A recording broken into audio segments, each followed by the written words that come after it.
Hello guys, welcome to my channel flavours of adventure. So ఈరోజు నేను ఇంట్లోనే cake prepare చేశానండి. సో ఇది ఎలా చేశానంటే 1 గ్లాసు మైదా పిండి తీసుకున్నాను. అందులో 1/2 table spoon baking soda and 1 table spoon baking powder తీసుకున్నాను. సో దీన్ని బాగా జల్లెడ పట్టాలండి నీట్గా. దాని తర్వాత మనం దీంట్లో ఎగ్స్ యాడ్ చేస్తున్నాము. ఒక 3 ఎగ్స్ యాడ్ చేస్తున్నాము. బీటర్ లేదు మా ఇంట్లో, సో అందుకు నేను మిక్సీకి వేసాను. సో ఇంకా దాంట్లోకి షుగర్ యాడ్ చేయాలి, 1/2 కప్ యాడ్ చేయాలి. దాంట్లో ఒక 1 టేబుల్ స్పూన్ ఆయిల్ యాడ్ చేయాలి. సో దీన్ని బాగా మిక్సీకి వేసుకోవాలండి. మనకి ఫోమ్ వచ్చేలాగా మిక్సీకి వేసుకోవాలి.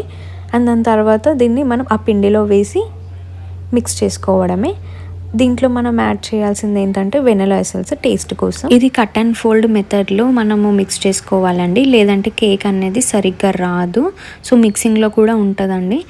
ఒక గిన్నెలో మనము బటర్ పేపర్ ఉంటే బటర్ పేపర్ వేసుకోవాలి, లేదంటే ఆయిల్లో ఇలా పౌడర్ వేసుకోవాలి. తర్వాత బ్యాటర్ వేసుకోవాలి. దాంట్లో మైక్రోవేవ్ ఉన్న వాళ్ళు మైక్రోవేవ్లో పెట్టుకోండి, లేదంటే స్టవ్ మీద కూడా పెట్టుకోవచ్చు అండి. ఒక గిన్నె పెట్టాలి, లేదంటే కేక్ అనేది మాడిపోతుంది.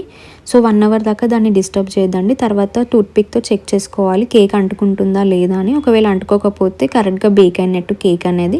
నేను చేసింది కూడా చాలా బాగా బేక్ అయిందండి కేక్ అనేది, అండ్ స్పాంజీగా కూడా వచ్చింది.